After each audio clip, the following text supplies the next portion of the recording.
لیکن اس وقت مجھے اس کی حرکت سے زیادہ اس کے لفظوں نے جھنجھوڑ ڈالا۔ میں ناپاک، مجھے اپنے وجود سے گھن آنے لگی۔ آنکھیں بند کی تو موم کی وہ ہنسی آنکھوں کے سامنے لہرائی۔ ٹھا کی آواز سے وہ دروازہ بند ہوا، جس کے بعد میری آنکھیں ہمیشہ کے لیے کھل گئی۔ لیکن آج تک وہ ابراز مجھے نہیں ملا جو اہم تھا، خاص تھا۔ میں نے بے اختیار اپنا ہاتھ ناک کے قریب کیا۔ میں اس بدبو کو محسوس کرنا چاہتا تھا جس نے حجاب تاثیر کو لٹایا، لیکن میرے ہاتھوں میں وہ بدبو نہیں تھی، یا تھی لیکن میں محسوس نہ کر سکا، کیونکہ میں ہوں تو ناپاک اور وہ پاک۔ بار بار اس کے الفاظ میرے ذہن میں گونج رہے تھے، وہ تو چلی گئی لیکن پیچھے اپنا عکس میرے ذہن میں چھوڑ گئی، جس کا اثر یہ ہوا کہ سارا غصہ میں نے مہک پر نکالا۔ جواب میں مہک نے بھی مجھے سنایا اور اس کے لفظوں نے بھی مجھے اس قدر جھنجھوڑا جتنا حجاب تاثیر کے لفظوں نے جھنجھوڑا۔ میں مہک کو چھوڑ کر گھر پہنچا۔ گھر میں مام اور دادو میرے لیے لڑکیاں ڈھونڈنے کی تیاری میں تھی۔ میں انہیں کیسے بتاتا؟ مجھے عورت کا وجود تک اپنے پاس برداشت نہیں۔ میں انہیں قریب جانے کی کوشش بھی کروں تو دل روتا ہے، چیخ کر کہتا ہے، آخر ہو نا حیات عالم کی اولاد، بھلا اس سے منفرد کیسے ہو سکتے ہو؟ پہلی بار جب کسی عورت کے قریب جانا چاہا تب حجاب تاثیر رکاوٹ بن گئی۔ اس کے بعد سے نہ جانے کیوں میں ان کے پاس جا نہیں لگا۔ مہک اور ابرش بہت بار میرے قریب آئیں، لیکن ان کو قریب آتا دیکھ دل چیخ پڑتا ہے۔ موم کی وہ ہنسی آنکھوں کے سامنے لہراتی ہے اور تب مجھے ہر عورت سے نفرت ہو جاتی ہے جو خود سے میرے قریب آتی ہے، لیکن حجاب تاثیر وہ پہلی لڑکی تھی جس نے میرے وجود کی نفی کرتی کو ضد دلائی، اور اس ضد کا نتیجہ یہ تھا کہ میں نے شادی کے لیے ہاں کر دی۔ موم کی مداخلت مجھے غصہ دلا گئی۔ انہیں اپنی جیسی لڑکی چاہیے تھی، ایک شو پیس جو اس محل کو اور شاندار بنائے۔ لعنت ہو ایسے مرد پر جو بیوی کی نمائش کراتا پھرتا ہے۔ میرا دل چاہا تھا اپنے دل کی ساری بھڑاس نکال دوں، لیکن میوش اور دادی کی وجہ سے خود پر قابو پا لیا۔ میرا کام بس میری ایک دھمکی سے بن چکا تھا، اور پھر بحث کیوں کرنا؟ اب بس انتظار تھا حجاب تاثیر کے جواب کا۔ میرے دل میں خیال آیا تھا شاید حجاب نے جان بوجھ کر مجھے متاثر کرنے کے لیے یہ حرکت کی، لیکن یہ بھی سچ تھا اسے نہیں پتہ تھا کہ میں نے اس کا عمل دیکھا تھا، اس کے الفاظ سنے تھے، میری موجودگی کا اسے علم تک نہ تھا۔ آج تک زندگی میں خود کو پیش کرنے والی لڑکیوں سے پالا پڑا تھا۔ کبھی کبھی لگتا ہے حجاب بھی انہی میں سے ہے جو مجھے اپنی ان حرکتوں سے متاثر کرتی ہے، لیکن نہیں، دل یہ بات مانتا ہی نہیں تھا۔ مجھے لگا مجھے جیسے امیر بندے کو حجاب تاثیر تو کیا کوئی محلوں کی شہزادی تک رد نہیں کر سکتی، انکار نہیں کر سکتی، لیکن انکار ہوا تھا، عزت افزائی تک ہوئی تھی میری دادوں کی، میری بہن کی۔ وہ پورا دن میں سلگتا رہا، ایک آگ سی جل رہی تھی میرے اندر، اور اس دن بھی کلب جا کر میں نے شراب کا سہارا لیا، لیکن اس دن وہ شراب بھی مجھے دغا دے گئی۔ اور پھر سیم کے الفاظ، میں لاکھ اپنے ڈیڈ سے نفرت کرتا ہوں، ان کے سامنے انہیں برا بھلا کہتا ہوں، لیکن کسی اور کے منہ سے اپنے ڈیڈ کے لیے لفظ تک برداشت نہیں کرتا۔ اس نے غلط وقت پر غلط بات کی جس کی سزا اس سے میرا غصہ دلا گیا۔ میں وہاں سے چل آیا۔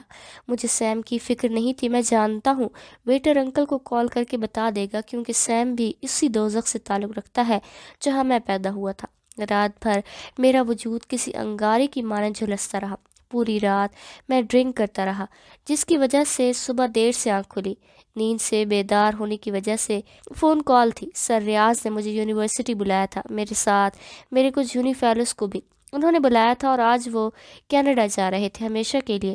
یہی وجہ تھی آخری بار وہ ہم سے ملنا چاہتے تھے۔ میں بے دلی سے تیار ہو کر نیچے چلا آیا۔ ابھی کار میں بیٹھا ہی تھا کہ میوش کی کال آئی، راضی مجھے یونی سے پک کر لو، ڈرائیور گھر پر نہیں ہے، دادو کو ان کی کسی دوست کے ہاں چھوڑنے گیا ہے، اور میرا کوئی لیکچر بھی نہیں، اور میں بور ہو رہی ہوں۔ اوکے۔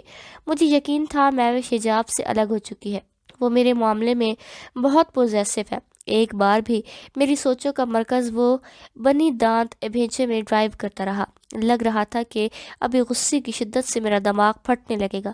مجھے سمجھ نہیں آتا کیوں اسے اتنا سوچتا ہوں، تنگ کرتا ہوں۔ اسے سوچتے میں بھی اس جگہ چلا آیا جہاں اس کا چلتا پھرتا وجود تھا۔ کار سے نکل کر میوش کی تلاش میں کیفیٹیریا کی جانب چلا آیا، لیکن وہاں حجاب تاثیر کو ہنستا مسکراتا سموسے کھاتا دیکھ میرا خون گرم ہو گیا۔ لمحوں میں اس کے سر پر جا پہنچا اور اپنے الفاظ سے اس کی اوقات یاد دلا دی۔ میں اسے مسکراتا دیکھ اس قدر پاگل ہو چکا تھا کہ لفظوں کے تیر کب اس کے باپ کا رخ کر گئے مجھے اندازہ نہیں ہوا، لیکن اس کے بعد حجاب تاثیر کے لفظوں نے میرا وجود مٹا دیا۔ میں جو خاص تھا اس کی نظر میں گندگی کا ایک ڈھیر تھا۔ اس کی ریجیکشن نے مجھے اتنی تکلیف نہیں دی کیونکہ مجھے تکلیف دادی کی انسلٹ سے ہوئی تھی، ریجیکشن تو حجاب تاثیر کے لفظوں نے مجھے آج بتائی۔ مجھے میری اوقات یاد دلائی کہ اس کی انگلی کے برابر بھی نہیں ہوں اور وہ پاک ہے، میں ناپاک، وہ فرشتہ ہے تو میں شیطان۔ وہ مجھے اس قدر گرا چکی تھی کہ مجھ میں نظریں اٹھانے تک کی ہمت نہیں تھی۔ وہاں سب لوگوں کی نظریں مجھ پر تھی اور میں شرمندگی کے باعث سر نہ اٹھا سکا۔ شرمندگی مجھے اپنے لفظوں پر نہیں بلکہ اس کے لفظوں سے ہو رہی تھی، کیونکہ وہ سچ تھا، کڑوا سچ۔ لیکن اس سچ میں حجاب تاثیر کا غرور بھی جھلک رہا تھا، اور اسی غرور نے مجھے مجبور کیا شیطان بننے پر۔ میں دوغلا منافق گنہگار بقول اس کے، پھر دوبارہ گناہ کرنے میں شرم کیسی۔ میری نظریں جیت کی خوشی میں اٹھیں اور اگلے ہی لمحے میں نے اسے بے نقاب کر دیا۔ وہ کیفیٹیریا میں فرنٹ چیئر پر بیٹھی تھی، اس کا چہرہ میری طرف تھا۔ سب نے اسے بے نقاب ہوتے دیکھا، لیکن کسی نے اسے بے نقاب نہیں دیکھا۔ میں ابھی اس کا چہرہ حفظ بھی نہ کر پایا تھا کہ اس کے پڑنے والے تھپڑ نے مجھے وحشی درندہ بنا دیا اور میں عزت کا دعوے دار لٹیرا بن بیٹھا۔ اس تھپڑ نے میرے صبر کا پیمانہ لبریز کر دیا، میں پاگل ہو گیا تھا۔ وہاں سے نکلتے ہی ڈیڈ کے مینیجر کو کال کر کے اسے اغوا کرنے کا کہا، کیونکہ میں اس کا غرور مٹی میں ملانا چاہتا تھا۔ عزت کا غرور، نیکی کا غرور، اس عزت دار خاندان کو بے عزت کرنا چاہتا تھا۔ اس کے لفظوں نے مجھے گھائل کیا، اس کی زبان نے مجھے کافر کہا۔ میں اسے اس کی زبان کے دیے زخم لوٹا رہا تھا، اسی کے لفظوں سے اسے مات دے رہا تھا، اس کا استعمال کر کے اس کو رسوا کرنا چاہتا تھا۔ لیکن کہتے ہیں نا، دعا، بس دعا، کیا کر جائے پتہ نہیں چلتا۔ انسان بس اس کی قدرت کے کرشمے دیکھتا رہ جاتا ہے، اور دعا سے ہوا وہ معجزہ انسان کو موت کے منہ سے زندہ لے آتا ہے۔ نہ جانے کون میرے حق میں دعائیں کرتا ہے، میں ڈوبتا بھی ہوں تو سمندر اچھال دیتا ہے۔ ماں باپ کی دعائیں تھی کہ عزیزوں کی، میں نہیں جانتا تھا، لیکن جب بے نقاب کرنا چاہا نہیں ہوئی، بے عزت کرنا چاہا نہیں ہوئی۔ کیا اس کا نقاب کرنا خدا کو پسند تھا؟ کیا وہ بہت نیک تھی، یا اس کا جسم ڈھانپنا اسے ہر کسی سے محفوظ رکھتا ہے؟ میں ہر بار اس سے ہارا تھا، اور اس دن بھی میری گھٹیا سوچ نے مجھے برباد کر دیا، اور اس ایکسیڈنٹ نے مجھے گناہ سے بچا لیا، کیونکہ وہ میری محرم بننے والی تھی۔ میری دھمکی نے ڈیڈ کو نڈھال کر دیا۔ وہ تاثیر انکل کو نقصان پہنچانا چاہتے تھے، لیکن میری ضد نے انہیں اس معاملے سے دور رکھا۔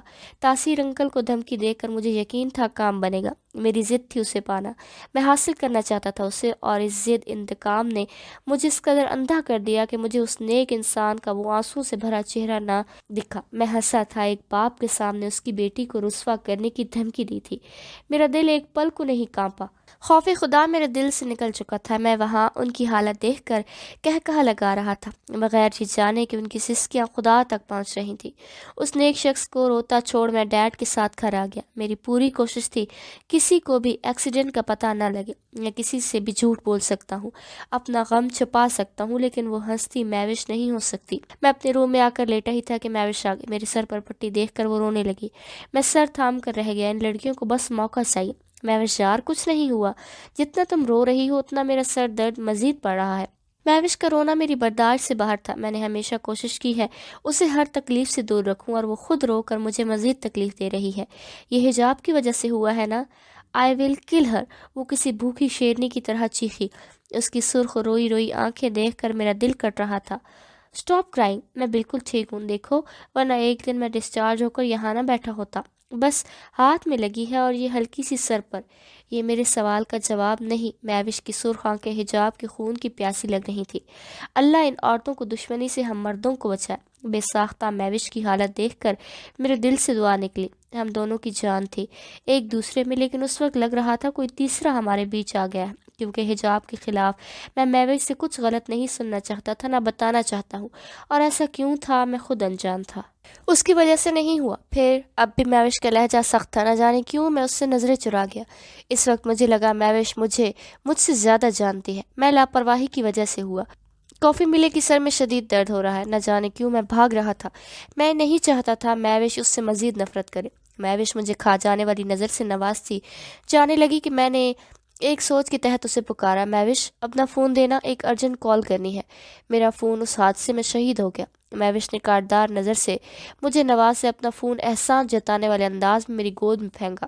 میں نے جلدی سے اس کے فون سے حجاب کا نمبر نکالا۔ مجھے یقین تھا اگر تاثیر انکل مان بھی گئے تو حجاب بیبی نے کانٹا ضرور بننا ہے، یا زبان سے شہد اگل کر باپ کو بلیک میل کرنا ہے۔ اسی لیے میں نے اس محترمہ کو ایک دفعہ دماغ ٹھکانے لگانے کا سوچا، تاکہ وہ اپنی زبان کچھ دنوں تک بند رکھے۔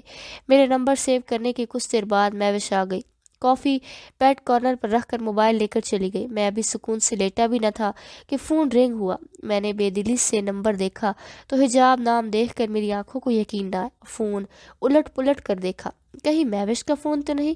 پھر جلدی سے اپنی بے عقلی پر ماتم کر کے جھٹ سے فون اٹھا، کہیں وہ مغرور حسینہ کاٹ ہی نہ دے۔ وہ مجھ سے ڈیل کر رہی تھی۔ اسے اس طرح بے بس دیکھ کر میری رگ رگ میں سکون کی لہریں دوڑ رہی تھیں، لیکن اس کی شرط فہیم احمد کے متعلق سن کر مجھے حیرت کا شدید جھٹکا لگا۔ وہ ریپسٹ تھا اور حجاب کو انصاف چاہیے تھا۔ یہ سن کر میں خدا کے انصاف پر ہنسا تھا۔ ایک انسان اسے برباد کرنا چاہتا ہے بغیر یہ جانے کہ خدا تو پہلے ہی اس شخص کو اس کے انجام تک پہنچا چکا ہے۔ میرا دل اس پل واقعی چاہا سجدے میں گر جاؤں، اپنی یہ خواہش حجاب کو بھی بتائی، لیکن یاد آیا میں قابل نہیں کہ اس کے سامنے سر بھی اٹھا سکوں۔ مجھ جیسا شرابی شاید اس پاک گھر میں قدم رکھنے کی بھی لائق نہیں۔ کبھی کبھی بہت ڈرتا ہوں اگر موت آ جائے تو۔ میرا کوئی عمل کوئی نیکی ایسی نہیں جو مجھے جہنم کی آگ سے بچا سکے، لیکن یہ بھی سچ ہے خود کو گناہ کی اس ندی میں سر تک ڈوبا ہوا پایا ہے کہ اب رہ رہ کر میری سانسیں اٹکنے لگتی ہیں، لیکن ہمت نہیں کہ اس کی بارگاہ میں حاضری لگاؤں۔ ڈر لگتا ہے اس سے، اپنے اعمال سے، گناہ میں ڈوبے ہوئے اپنے وجود سے۔ 1 گھنٹے کے اندر اس کی پیدائش سے لے کر اب تک کی ساری انفارمیشن کی خبر دو مجھے، اور یہ بیویوں کی طرح ہر بات میں ڈیڈ کو بتانے کی ضرورت نہیں۔ آئی سمجھ؟ کام پر لگو۔ ڈیڈ کے مینیجر کو فہیم احمد کی انفارمیشن کلیکٹ کرنے کا کہا، جو 2 گھنٹے بعد اس نے مجھے دی۔ رانیہ کا ریپ فہیم احمد نے کیا تھا۔ اس کی فیملی انصاف کے لیے آخری وقت تک لڑتی رہی، لیکن کسی گواہ ثبوت کے نہ ہونے کی وجہ سے کیس بند کر دیا گیا۔ فہیم احمد کی کمزوری عورت ہے، ہر بار جاب سے اسے اپنی انہی حرکتوں کی وجہ سے نکالا جاتا، عورت ہو یا بچی، اس نے کسی پر رحم نہیں کیا۔ لیکن مجھے حیرانگی اس کی ہسٹری جان کر نہیں، ان بے حس لوگوں پر ہوئی جو اس شیطان کی رگ رگ سے واقف ہو کر بھی گواہی دینے نہیں آئے، اور ان سب میں وہ ہستی بھی شامل تھی جس کی میں نے سب سے زیادہ عزت کی ہے۔ کیا زندگی ہے آپ کی پھپھا جی؟ سیم کتوں والی۔ منسٹر کا پالتو کتا بھی آپ جیسی زندگی گزارتا ہے، بس بھونکنے پہ 2 وقت کا کھانا نصیب ہوتا ہے۔ میں اسی رات گاؤں چلایا اور اس شیطان کو دیکھ کر میرا خون کھول اٹھا۔ کتے سے بدتر موت کا حقدار ہے یہ۔ میں اس کے سامنے ہی ٹیبل پر ٹانگ رکھے بیٹھا تھا اور وہ سرونٹ کوارٹر میں چھپ کر شراب پی رہا تھا۔ بار بار اس کی نظریں دروازے کی طرف اٹھتی کہ کوئی آ نہ جائے۔ کیا بکواس ہے؟ وہ سرخ ہوتی آنکھوں سے مجھے دیکھتا تیز لہجے میں بولا، تمیز سے بات کر حرامی کتے، تو جو یہاں بیٹھ کر یہ شراب پی رہا ہے نہ یہ میرے دادا کے پیسوں کی ہے، وارث ہوں میں اس خاندان کا۔ میرے سامنے زبان چلائی نا تو تجھے اٹھانے والے تیری ہڈیاں ڈھونڈتے رہیں گے۔ میری دھاڑ کوارٹر کے باہر تک جا رہی تھی کیونکہ چوکیدار اندر آ کر مجھے دیکھ کر واپس چلا گیا۔ سنا ہے شریف خاندان کے اکلوتے بیٹے ہو؟ میری رگوں میں دوڑتا خون کسی لاوا کی طرح ابلنے لگا۔ اس شیطان کو ہنستے دیکھ میں آپے سے باہر ہو گیا۔ وہ میرے ماں باپ کا حوالہ دے رہا تھا۔ میرا سر پھٹنے لگا تھا، سر پر بندھی پٹی سے خون نکلنے لگا۔ اس پر جھپٹ کر میں اسے لاتوں سے پیٹنے لگا، تبھی کسی نے میرے بازو کو تھام کر مجھے روکا۔ دور ہٹ وحشی، کیا بگاڑا ہے انہوں نے جو تم سب کے پیچھے پڑ گئے ہو؟ ان کی شرم نہیں آتی تجھے؟ تو دیکھ صبح ہونے دے، ابا جی سے کہہ کر تیرا یہاں آنا بند کرا دوں گی۔ پھپھو روتے ہوئے مجھے کوس رہی تھی، ساتھ زمین پر نڈھال شوہر کو اٹھا رہی تھی۔ میں اس شیطان پر 100 لعنت بھیج کر اپنے کمرے میں آ گیا جو دادوں نے صرف میرے لیے بنوایا تھا۔ یہاں کسی گھر کے فرد کو سونے کی اجازت نہیں تھی۔ میرے جاتے ہی یہ کمرہ بھی دادو لاک کروا دیتی تھی۔ صبح سب سے پہلے اٹھ کر میں نے رات کا انتظام کیا۔ پھپھو کا موڈ آف تھا لیکن انہوں نے دادا سے کچھ نہ کہا۔ صفدر فہیم احمد کا خاص آدمی تھا جو اسے پل پل کی خبر دیتا اور ہر ہفتے کی رات اس کے لیے خاص اہتمام کرتا۔ اس موقع کا فائدہ اٹھا کر میں نے اپنے دوست عباس کو کال کی جس کی ڈیوٹی آج کل اسی گاؤں میں لگی تھی۔ پورا دن بس میں نے رات کی تاریکی کے انتظار میں گزارا اور فہیم احمد کے گھر سے نکلتے ہی عباس کو کال کی۔ کچھ ہی گھنٹوں بعد دادا دادی تایا چچا پھپھو سب ہال میں موجود تھے۔ صفدر نے آ کر انہیں اطلاع دی کہ فہیم احمد جیل میں ہے۔ دادا کا جلال کسی طور کم نہیں ہو رہا تھا جب انہیں پتہ چلا کہ ایک ہوٹل میں پولیس نے ریڈ ڈالی ہے جہاں سے فہیم احمد ایک لڑکی سمیت برآمد ہوا ہے۔ تفتیش کے بعد پتہ چلا کہ اس نے کیسر مقدار میں ڈرگز لی ہیں۔ اس کے بعد دادا اپنی آدمیوں سے اس کی ایک ایک خبر نکلوائی، لیکن زیادہ محنت کی ضرورت نہیں پڑی۔ دادا کو میں نے ڈائریکٹ صفدر سے پوچھنے کا کہا اور اس نے بھی جان لیا کہ اب غلام کس کا رہنا ہے۔ اور ڈرگز کے دھندے سے لے کر عیاشی کا ایک ایک کچا چٹھا سب کے سامنے کھول دیا۔ میری نظروں کا مرکز پھپھو تھی۔ آج شاید انہیں اپنی زندگی کی گزرے ماہ و سال کا افسوس ہو رہا ہوگا جو ایک ایسے انسان کے لیے وقف کر دیا جس نے ان کی دی قربانیوں کا ناجائز فائدہ اٹھایا۔ دادا نے وہیں اس سالوں کے رشتے کو ختم کرنے کا فیصلہ کیا اور ساتھ وہیں محمد کی طرف سے ملا معافی نامہ بغیر پڑھے پھینک دیا۔ پھپھو کو ابھی مزید شرمندہ ہونا تھا۔ پولیس گھر تک چلی ہے۔ دادا نے انہیں دیکھتے ہی صاف کہا، وہیں محمد سے ہمارا کوئی رشتہ نہیں۔ رات کی اس تاریکی میں دادا کی کوئی سورس بھی کام نہ آ سکی اور گھر پر پولیس نے تلاشی شروع کر دی۔ وہ سرچ وارنٹ لے کر آئے تھے اور دادا یقیناً اسی سوچ میں ہوں گے کہ آخر وہ اتنے بے خبر کیوں رہے۔ دادا کو ایک بات معلوم نہیں تھی، کہتے ہیں انسان پریشانی میں دماغ سے کام لے تو ہر مشکل آسان لگتی ہے۔ دادا ہو یا میرے چچا، کسی نے بھی سرچ وارنٹ پڑھا تک نہیں، ورنہ میرا ایئر پولیوشن پر اسائنمنٹ دیکھ کر مجھے اکلوتے وارث کو جائیداد سے بے دخل کر دیتے۔ یہ اچانک ہی مجھے اپنے ڈرور سے ملا تھا جو 5 سال پہلے بنا، یہی بھول گیا تھا اور اسی سے مجھے بلیک منی نکلوانے کا آئیڈیا آیا جو بے شک رسکی تھا۔ خیر گھر کی چھان بین سے تو کچھ ہاتھ نہ آیا، لیکن پھپھو کے روم سے 90 لاکھ برآمد ہوئے جسے دیکھ کر سب کے سوالیہ نظریں پھپھو پر تھیں جو شاید خود انجان تھے۔ پولیس کی ریڈ کے بعد سبھی کمروں میں گم ہو گئے۔ کسی نے پھپھو سے کوئی بات نہیں کی، بس دادا نے طلاق کا حکم سنایا جسے پھپھو نے تابیداری سے مانا۔ شکر ہے دادو شہر میں تھیں، ورنہ ضرور دادا کو بولتی کہ ایک اور موقع دو۔ مجھے یقین تھا ان کے آنے سے پہلے دادا پھپھو کو طلاق دلوا دیں گے۔ کچھ دیر بعد میں پھپھو کے پاس چلا آیا جو اپنی ویل چیئر پر بیٹھی بیٹی کو پانی پلا رہی تھی۔ وہ ایک اسپیشل بچی تھی جو فہیم احمد اور پھپھو کی آنکھوں کا تارا تھی۔ پھپھو ساری زندگی آپ نے خدا سے اپنے شوہر کی بخشش کے لیے دعا کی، کاش اس کی ہدایت کے لیے کرتی۔ یقین جانے کوئی میرے لیے دل سے کرتا اور عمل کرنے کا کہتا، ساری زندگی میں اسے سر پر بٹھا کر رکھتا، لیکن یہ شخص آپ کے قابل نہیں تھا۔ اور سچ بتاؤں، گناہ کو چھپا کر آپ نے بھی گناہ کیا ہے۔ میں سمجھتا تھا آپ شروع سے عبادت گزار ہیں، لیکن یہ نہیں جانتا تھا شوہر کے گناہ کے بعد آپ خدا کے قریب ہو گئی، لیکن صرف اپنی غرض کے لیے۔ خیر آپ ایک گنہگار کو سزا دلوا کر دوسری شادی کر سکتی تھی۔ آج آپ بھی ایک اچھی زندگی صحت مند بچوں اور شوہر کے ساتھ گزارتی۔ اللہ سے شکوہ نہ کرنا، یہ تنہائی آپ نے خود اپنے مقدر کا حصہ بنائی۔ اور ایک بات کہوں، آئی لو یو الاٹ، لیکن اس دن آپ سے نفرت ہو گئی جب پتہ لگا عدالت میں آپ نے اپنے شوہر کو بچانے کے لیے ایک پاک عورت پر تہمت لگائی تھی۔ رانیہ کی ماں کو بد کردار کہا تھا اور اس معصوم بچی کو بد کردار ماں کی بد کردار بیٹی کہا۔ میرے پیچھے وہ سسک سسک کے رو رہی تھی۔ مجھ میں ہمت نہیں تھی کہ میں انہیں حوصلہ دوں۔ رانی اور اس کی ماں کا سن کر میرا مضبوط دل تک کمزور پڑ گیا۔ انصاف کے لیے کیا کیا الزامات برداشت نہیں کیے انہوں نے، اور پھپھو عورت ہو کر عورت کو پامال کیا۔ کیا فائدہ ایسی عبادتوں کا جس کے بندے تم لوگ خون کے آنسو رلاتے ہو۔ آج بھی میرے دل سے اس ماں کے لیے دعا نکلتی ہے جس نے رو رو کر انصاف مانگا ہوگا۔ اس پورے واقعے سے مجھے ایک بات سمجھ آئی، امیر عزتیں بیچ کر بھی اس دنیا میں سینہ تان کر گھوم رہے ہیں اور غریب اپنی ہی عزت بچانے کے چکر میں مارے مارے پھرتے ہیں۔ اگلے دن میں خوشی خوشی اس کے گھر پورے باراتی لے گیا، لیکن حجاب تاثیر کے جھوٹ نے مجھے ایک بات سمجھا دی، کتنی ہی نمازی ہو لیکن خود پر بات آئی تو جھوٹ بولنے سے بھی گریز نہیں کرے گی۔ لیکن مجھے زیادہ محنت نہیں کرنی پڑی، اس کے ماں باپ نے خود ہی ہمارا نکاح کر دیا، جس کے بعد میں سینہ تان کر اس کے کمرے میں حق سے آیا تھا۔ آخر میرا بھی تو کمرہ ہے۔ میں وہاں اسے تپانے گیا تھا، احساس دلانے کہ اب وہ میری بیوی ہے، حق رکھتا ہوں اس پر۔ لیکن اس کے لفظوں نے ایک بار پھر میرے زخموں پر نمک چھڑک دی۔ اس سے ملنے کے بعد، اپنانے کے بعد، اس دن بہت دنوں بعد میں پرسکون نیند سویا۔ رات بھر یہ احساس مجھے ایک خوبصورت دنیا میں لے گیا کہ وہ صرف میری ہے، میری اندھیری دنیا میں وہ روشنی بن کر آئی ہے۔ اس کا احساس ہر پل میرے ہونٹوں پر مسکراہٹ بکھیر دیتا، اور اس سے اگلے دن سب کی حیران نظریں مجھ پر تھی۔ آج سے پہلے سویرے اٹھا ہی کہاں ہوں۔ مام، ڈیڈ اور میوش تینوں دبئی جا رہے تھے، 9 بجے کی ان کی فلائٹ تھی۔ مجھے اس طرح بار بار مسکراتا اور صبح سویرے اٹھنا دیکھ کر دادوں نے پریشانی کے عالم میں اپنا ہاتھ میری پیشانی کے بخار کو چیک کیا۔ ملیریا تو نہیں ہو گیا؟ میوش نے اپنی رائے دی۔ میں خاموشی سے ناشتہ کرتا رہا، ساتھ دادوں کی گھورتی آنکھوں کو برداشت۔ ملیریا میں انسان مسکراتا ہے؟ دادوں نے مجھے غور سے دیکھتے میوش سے پوچھا۔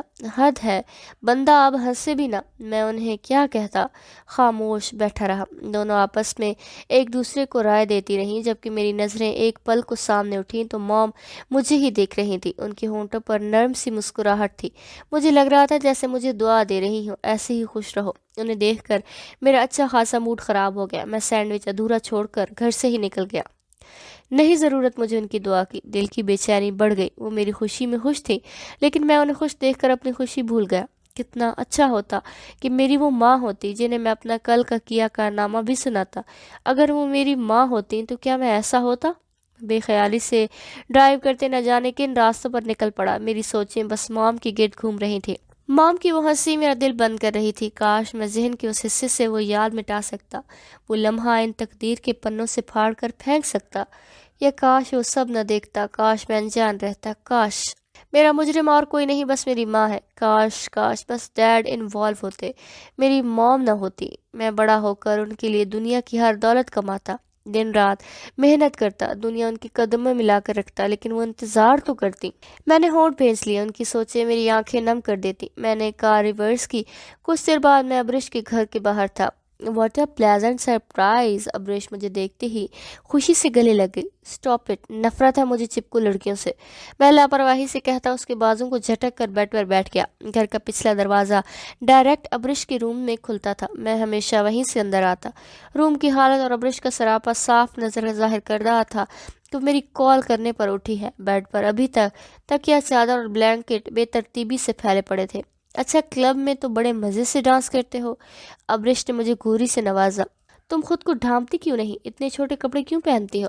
اس کی باتیں غیر دماغی سے سنتے میں اس کے کپڑوں کو دیکھتے ہوئے بولا، جو گھٹنوں سے بمشکل ہی نیچے تک آتے۔ وہ ہمیشہ ایسے لباس پہنتی، آج اچانک مجھے ایسے ہی اس کے کپڑوں کا خیال آ گیا۔ اسے دیکھ کر حجاب کا خوبصورت سراپا میری آنکھوں کے سامنے لہرایا۔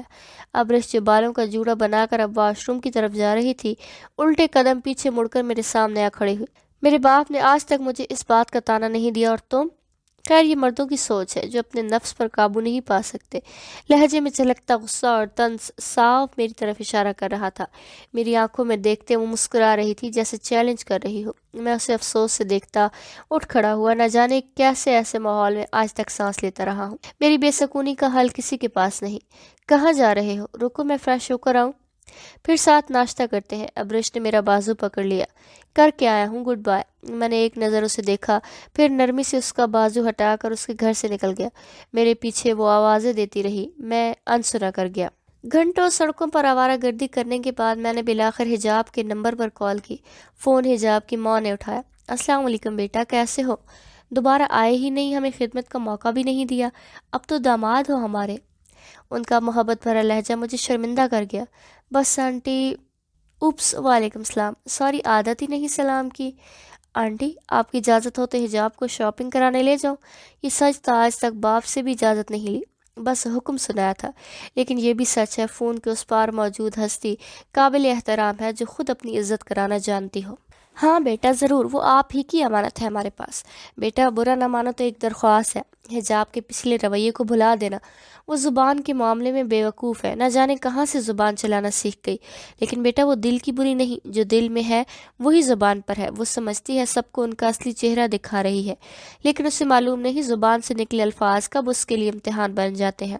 بیٹا تم اسے جانتے ہو، سمجھتے ہو، میری گزارش ہے ہو سکے تو اسے سمجھانا، بھلے ڈانٹ کر ہی، کم سے کم وہ نقصان سے تو بچے گی، اور اس کی باتیں درگزر کر دینا۔ غصے میں اسے خود نہیں پتا وہ کیا بول جاتی۔ ان کے لہجے سے چھلکتی پریشانی مجھے صاف محسوس ہوئی۔ آنٹی آپ پریشان نہ ہو، وہ میری ذمہ داری ہے، جیسے آپ کے گھر راج کرتی ہے ویسے ہی میرے دل پر حکمرانی کرے گی۔ آپ اسے بھیج دیں، میں ویٹ کر رہا ہوں۔ میں نے کہہ کر فون رکھ دیا۔ میرے الفاظ مجھے خود اجنبی لگے۔ اس دل و دماغ کی جنگ میں ہمیشہ دل جیتا ہے۔ دماغ نے چال چلنی بھی چاہی تو اس دل نے اس چال کو ناکام بنا دیا، اور آج اس دل نے ہی ایک ماں کو پرسکون کر دیا۔ میں اس کے گھر کے باہر کار سے ٹیک لگائے کھڑا تھا، تبھی وہ مغرور حسینہ میری طرف آتی دکھائی دی۔ میرا بگڑا موڈ یکدم ٹھیک ہو گیا، لیکن میں اسے نقاب میں چھپے چہرے سے بھی اس کی ناگواریت کا اندازہ اچھے سے لگا سکتا تھا۔ باقی اس کے غصے بھرے لفظوں نے یقین کروا دیا۔ میں نے فہیم احمد کا پورا قصہ اس کے گوش گزار کر دیا، پھر اسے ایک بوتیک میں لے آئے، لیکن اس کی بیزاریت دیکھ کر میرا اچھا خاصا موڈ خراب ہو گیا۔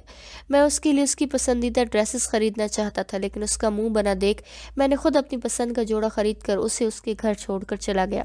ہر بار وہ مجھے ایک نئی اذیت سے نوازتی۔ میں اس کی ماں سے وعدہ تو کر چکا تھا، پر نبھاؤں گا کیسے؟ میں گھر آتے ہی دادو کے روم میں آیا۔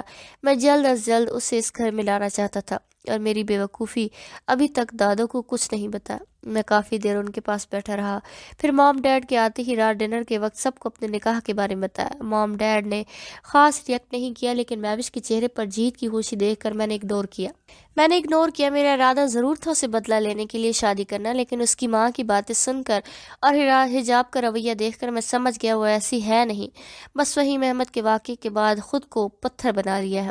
اگلے دن دادو میرا سر کھا گئیں کہ حجاب کو لے آؤ، بس ایک دفعہ اس سے ملنا ہے۔ دادو حجاب کے اس رویے کے بعد پھر کبھی اس سے ملی نہیں، اور نکاح کی خبر نے تو انہیں پھر سے جوان کر دیا۔ انہوں نے صاف میرے منہ پر کہہ دیا، حجاب خود سے کہے گی تبھی یقین آئے گا۔ سب سے زیادہ خوشی انہیں ہی تھی۔ انہیں خوش دیکھ کر میری خوشی بھی دگنی ہو گئی۔ میں نے فوراً اسے حجاب کو کال کی، لیکن ایک بار پھر اس نے میرا دل توڑا۔ اس سے میرا ساتھ قبول نہیں، میں اس کے لیے شرمندگی کا باعث بنتا ہوں۔ ہمارا نکاح اسے ایک کڑوا گھونٹ لگتا ہے جسے آج تک وہ ہضم نہیں کر پائی۔ کون شوہر ہوگا جسے ہر بار اپنی ناقدری قبول ہوگی؟ نہ جانے کیوں یہ لڑکی میرے دل سے نہیں اترتی۔ ہر بار کٹھور رویہ رکھنے کے بعد بھی اس کا مقام آج تک دل میں وہی ہے، لیکن اب وہ اس مقام سے گر بھی جائے تو مجھے فرق نہیں پڑتا۔ شاید پتھر سے سر پھوڑا ہے میں نے۔ پہلی دفعہ اس دن میں نے دادوں کی خوشی کے لیے جھوٹ کا سہارا لیا۔ میں جو آج تک مام ڈیڈ ٹیچرز کے سامنے دھڑلے سے سچ بولتا رہا ہوں، بغیر کسی ڈر و خوف کے، آج ان کا دل دکھنے کے ڈر سے جھوٹ بولا کہ اب شادی سے پہلے ملنا ممکن نہیں، اور یہ آرڈر حجاب کی ماں کی طرف سے ہے۔ اس کے بعد دن پر لگاتے اڑ گیا۔ گاؤں سے پوری فوج ہمارے گھر آ گئی۔ دادی نے میری دیدہ دلیری پر ڈانٹنے کی بجائے مجھے لگا تھا کہ میرے اس خفیہ نکاح پر ڈانٹ پڑنے والی ہے، لیکن یہاں تو شاباشی مل رہی تھی۔ پھپھو نہیں آئی تھی، لیکن باقی تمام افراد آئے، اس خوشی میں شریک ہونے آئے تھے۔ بعد میں نے چچی کی غیر موجودگی محسوس کی۔ دادوں سے پوچھا تو انہوں نے بتایا کہ وہ وہاں گاؤں میں پھپھو کی وجہ سے ٹک گئی۔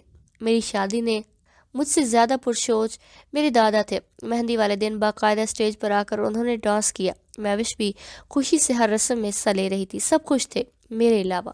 شاید میں بھی خوش تھا، لیکن حجاب کی باتیں رہ رہ کر میرا موڈ خراب کر دیتی۔ بارات والے دن دادا کو ارجنٹ نکلنا تھا۔ دو پارٹیوں کے بیچ سخت لڑائی ہوئی تھی اور فیصلے میں ان کی شرکت لازمی تھی۔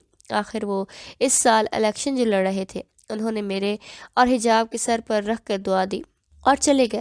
ان کے جاتے ہی رخصتی کا شور گونجا تو میں حجاب کا ہاتھ پکڑ کے اٹھ کھڑا ہو گیا۔ ہال کے باہر رک کر حجاب ہچکیاں لے کر رو رہی تھی، کبھی باپ سے گلے ملتی تو کبھی چھوٹے بہن بھائی اور ماں سے۔ میں اسے غور سے دیکھ کر مسکرا رہا تھا۔ حجاب تاثیر وہ لڑکی تھی جس نے پل پل مجھے حیران کیا۔ آج بھی وہ پوری طرح تیار تھی، ہر دلہن کی طرح، لیکن اس نے حسن کی نمائش نہیں کی۔ عورتوں کی موجودگی میں بھی اپنے شانے کے گرد خوبصورت بھاری دوپٹہ اوڑھا تھا، سر پر الگ دوپٹہ گھونگھٹ کی طرح پہنا تھا۔ وہ اپنے رونے کا مشغلہ پورا کر کے میرے ساتھ کار میں آ بیٹھی۔ اسے دیکھتے ہی میں نے اس کا ہاتھ تھام کر محبت بھری سرگوشی کی جو اسے ناگوار گزری۔ وہ خود کو میری گرل فرینڈ سے کمپیئر کر رہی تھی جو کبھی دوست سے آگے نہیں گئے۔ اس کی ناگواریت دیکھ کر میں نے اسے کیفیٹیریا والا واقعہ یاد دلایا۔ بس وہ اتنا کہتی نہ کہ میں جلد بازی یا اپنی بیوقوفی میں بول گئی۔ میں اسے اسی وقت معاف کر دیتا، لیکن اس کا کہنا تھا کہ میں اسی بے عزتی کے لائق ہوں۔ اگر میں لائق تھا تو وہ بھی اس کی مستحق تھی۔ میں ہی تھا جو اسے سر پر بٹھا رہا تھا۔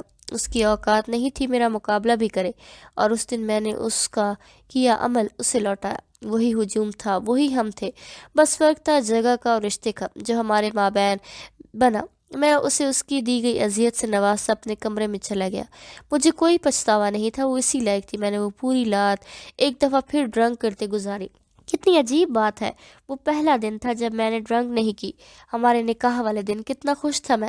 اس کی موجودگی مجھے ہر برے عمل سے بچاتی، لیکن آج اس کے لفظوں نے مجھے واپس میری اندھیری دنیا میں لوٹا دیا۔ ساری رات ڈرنک کرنے کے بعد صبح میری نیند کو موبائل کی بس سے رنگ نے توڑا۔ فون اسامہ کا تھا، وہ رو رہا تھا۔ تاثیر انکل کو ہارٹ اٹیک ہوا تھا، ڈاکٹرز نے سرجری کا کہا ہے۔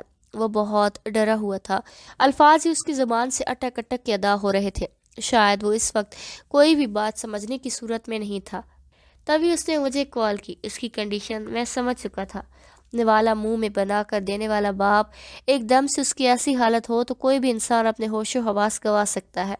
اسامہ کے ساتھ بھی یہی ہوا۔ میں نے ڈیڈ کے مینیجر کو کال کر کے پیسوں کا انتظام کرنے کا کہا اور خود فوراً سے ہسپتال جانے کے لیے نکلا۔ کل رات کی کوئی بات میرے ذہن میں نہیں تھی۔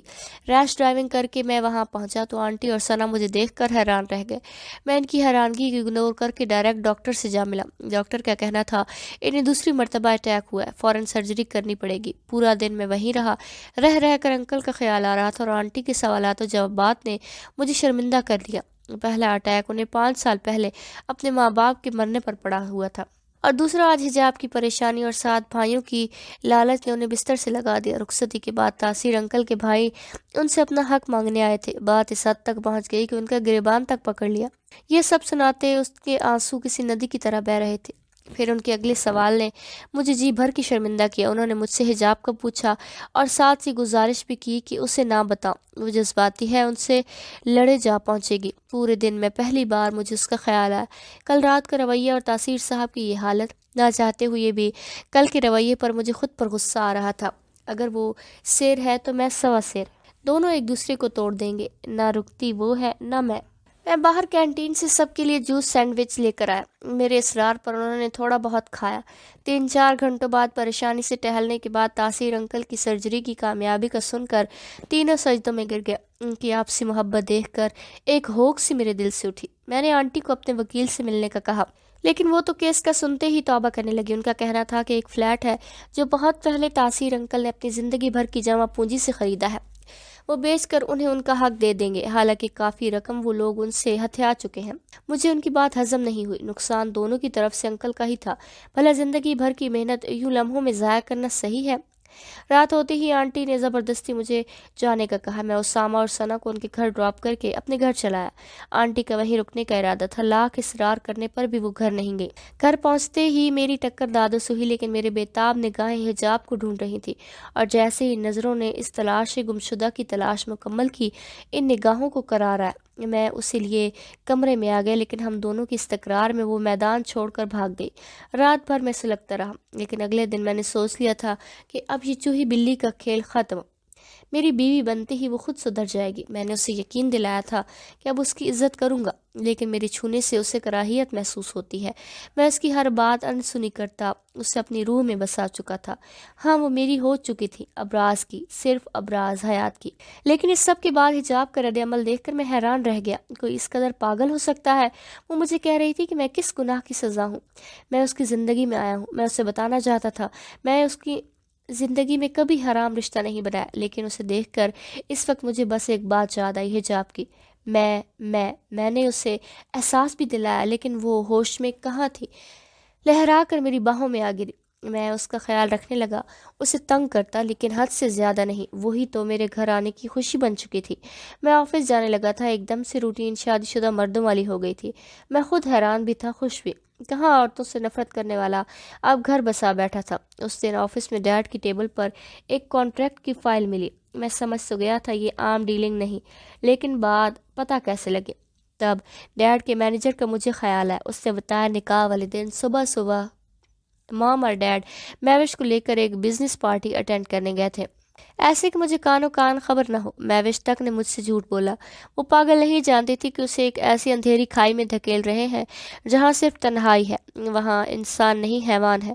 ڈیڈ کے مینیجر سے ہی مجھے پتہ لگا اس میٹنگ کا اصلی مقصد میوش کا تعارف کرانا تھا، اور میوش یقیناً خود اس بات سے انجان تھی۔ اور آج رات بھی ایک ڈنر پارٹی ہونی ہے جہاں وہ لڑکا جنید میوش کو دیکھ کر آخری جواب دے گا۔ ان دونوں کی ابھی ملاقات نہیں ہوئی، بس جنید کے ماں باپ نے میوش کو دیکھ کر ہاں کی امید دلائی، مام ڈیڈ کو۔